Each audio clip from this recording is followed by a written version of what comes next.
নমস্কার সবাইকে। Village cooking Bangladesh YouTube চ্যানেলে আপনাদের সবাইকে স্বাগত। আজকে নিয়ে আসছি ইলিশ মাছ দিয়ে দুটি রেসিপি। ইলিশ মাছের মাথা দিয়ে একটি রেসিপি হবে, আর ইলিশ মাছ দিয়ে আজকে একটি রেসিপি হবে। আশা করছি আপনারা আমাদের সম্পূর্ণ ভিডিওটি দেখবেন, আর অবশ্যই ভালো লাগলে লাইক কমেন্ট শেয়ার করুন। চলুন, এখানে কিন্তু ইলিশ মাছের মাথা ভাজি চলতেছে। এরপরে মাছটা কিভাবে রান্না হবে সেটাই দেখে আসি। চলুন, এখানে ইলিশ মাছ দিয়ে একটা রেসিপি হবে। চলুন মাছ থেকেই জেনে নিই আমাদের ইলিশ মাছ দিয়ে কি রান্না হবে। মা, ইলিশ মাছ দিয়ে কি রান্না হবে? ইলিশ মাছের ঝাল পেঁয়াজ বেশি করে দিয়ে ইলিশ মাছের ঝাল রান্না করি। আচ্ছা, ইলিশ মাছের ঝাল কখনো খেয়েছেন কিনা জানাবেন। এটা কিন্তু ভাজি করে রান্না হবে না, তাই না মা? হ্যাঁ, কাঁচা কাঁচা মাছ। কাঁচা মাছকে সম্পূর্ণ কিন্তু কাঁচা। কাঁচা মাছকে কিন্তু ভালো করে মেখে মেবি রান্না করা হবে। দেখুন কি কি দিচ্ছে মা বলবে। পেঁয়াজ পেঁয়াজ দিছি, তারপরে মরিচের গুঁড়া, লবণ, হলুদের গুঁড়া, একটু মরিচ বাড়তি দিব, তার কারণ ইলিশ মাছের এটা ঝাল ঝাল হবে। আচ্ছা মা, অন্যান্য মাছ যদি মাখা রান্না করি তাহলে তো আমরা রসুন দিই, এটাতে কেন দিব না? না, ইলিশ মাছের একটা যে গন্ধ আছে, যে গ্রানটা, ওইটা রসুন দিলে বা ধনিয়া পাতা দিলে ওই গ্রানটা চলে যায়। দেখলেন, আমরা কিন্তু ইলিশ মাছের একটা ট্রিক্স জেনে নিলাম। অনেকে কিন্তু কি করে, ইলিশ মাছের মধ্যে রসুন দিয়ে দেয়। ইলিশ মাছে কিন্তু রসুন দিবেন, তাহলে কিন্তু গ্রানটা চলে যাবে। এটা কখনোই করবেন না।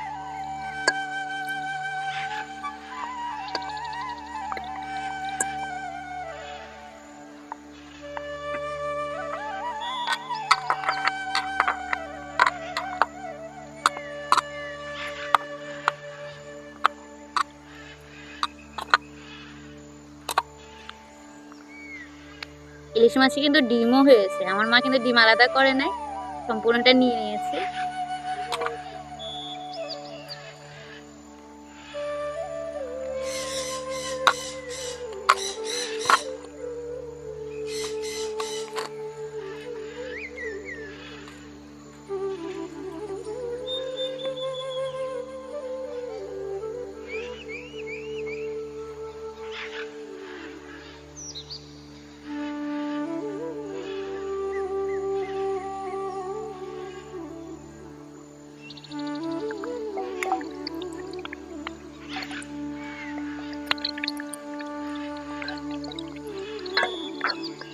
আমাদের মাছের মাথা কিন্তু ভাজা শেষ। এবার কিন্তু মাছ বসবে।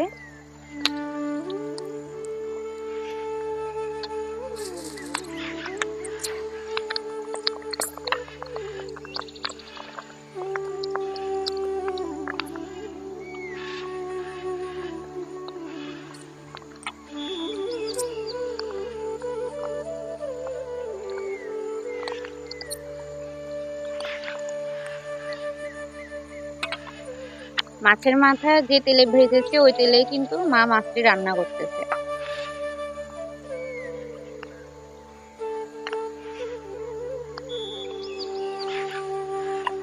কালারটা দেখুন কি সুন্দর।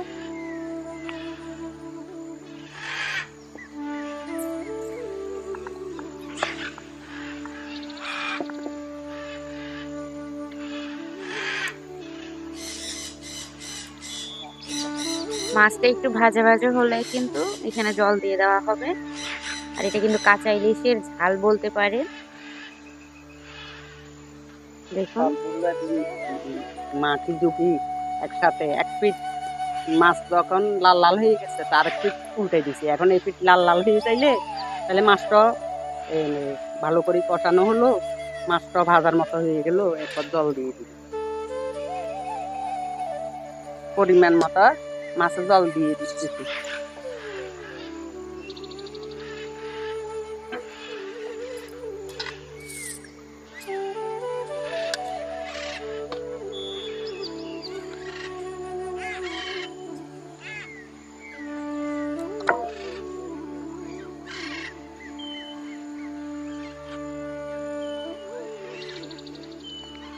আমরা কিন্তু ইলিশ মাছের বেশিরভাগ ক্ষেত্রে শস্য ইলিশটা খেয়ে থাকি, কিন্তু এরকম একটু ঝাল ঝাল করে ইলিশ মাছ একবার রান্না করে খাবেন। পেঁয়াজ বেশি করে দিয়ে এভাবে রান্না করে একবার খাবেন, দেখবেন খুবই ভালো লাগে। ঝাল ঝাল ইলিশ মাছ।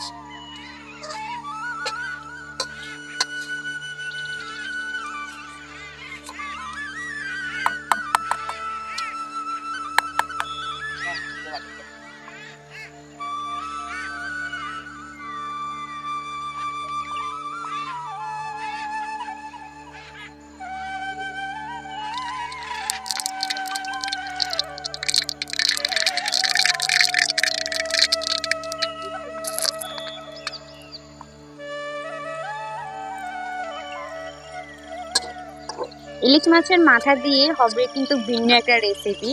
আপনারা হয়তোবা জানেন না এই রেসিপিটা। অনেকে কিন্তু এই সবজিটা খায় না, অনেকে এটা সালাদ হিসেবে খায়।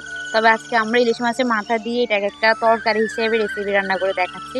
চলুন দেখি কোন সবজি বা কোন জিনিসটা দিয়ে আমরা সালাদ খাই সেটা দিয়ে আজকে আমাদের রেসিপি হচ্ছে।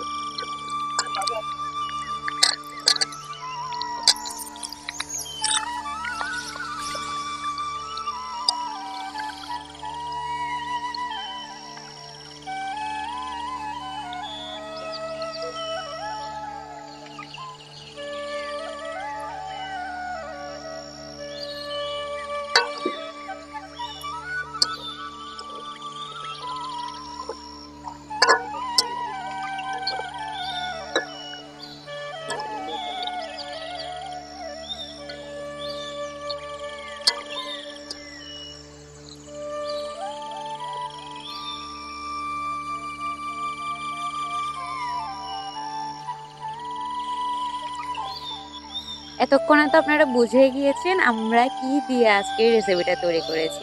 আমরা যে শসাকে সালাদ হিসেবে খাই, আমরা আজকে তাকে তরকারি হিসেবে ব্যবহার করেছি। এই রেসিপিটা হয়তোবা অনেকেই জানেন না, তবে অনেকেই জানেন। তবে আমার মনে হয় না কোথাও দেখিনি কেউ এই রেসিপিটা শেয়ার করেছে। আর আজকে আমাদের শসা আলু আর সাথে ইলিশ মাছের মাথা দিয়ে খুব ভালোভাবে রান্নাটা হয়েছে। আর ইলিশ মাছের মাথা যে কোনো সবজি বা যে কোনো তরকারিকে কিন্তু সুস্বাদু বানিয়ে ফেলে। যাই হোক, আমাদের এইখানে কিন্তু আলাদা কোনো মশলাই মা ব্যবহার করে নাই। শুধুমাত্র এখানে একটু জিরার গুঁড়ো, একটু হলুদ, মরিচ আর লবণ দিই। আপনি চাইলে এখানে কিন্তু জিরার গুঁড়োটা ব্যবহার না করতে পারেন, যেহেতু আমরা এখানে ইলিশ মাছের মাথা দিয়ে রান্নাটা করতেছি। আপনারা কিন্তু চাইলে যে কোনো মাছের মাথা দিয়ে কিন্তু এই রান্নাটা করতে পারেন। যাই হোক, এই যে এখানে সাঁতলিয়ে কিন্তু মা জল দিয়ে দিয়েছে, এখন মাছের মাথা দিয়ে দেওয়া হবে। আমাদের রেসিপিগুলো কেমন লাগে অবশ্যই আমাদেরকে জানাবেন। যদি ভালো লেগে থাকে তাহলে অবশ্যই লাইক, কমেন্ট, শেয়ার করবেন। আর অবশ্যই আমার চ্যানেলে নতুন হয়ে থাকলে অবশ্যই কিন্তু আমার চ্যানেলটি সাবস্ক্রাইব করে দিবেন। যাই হোক, চলুন আমরা সম্পূর্ণ রান্নাটা শেষ করি। আর অবশ্যই আজকে যে দুইটি রেসিপি আপনাদের সাথে শেয়ার করেছি, আপনারা একবার হলেও ঘরে ট্রাই করবেন। আর কেমন হয়েছে অবশ্যই আমাদের জানাবেন। আগে থেকে ভেজে রাখা কিন্তু ইলিশ মাছের মাথাগুলো এখন দিয়ে দিল।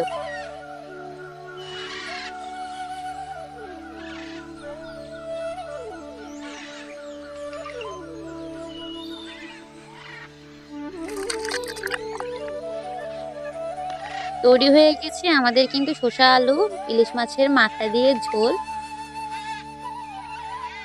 অবশ্যই ভিডিওটি ভালো লাগলে একটা লাইক, কমেন্ট, শেয়ার অবশ্যই করবেন।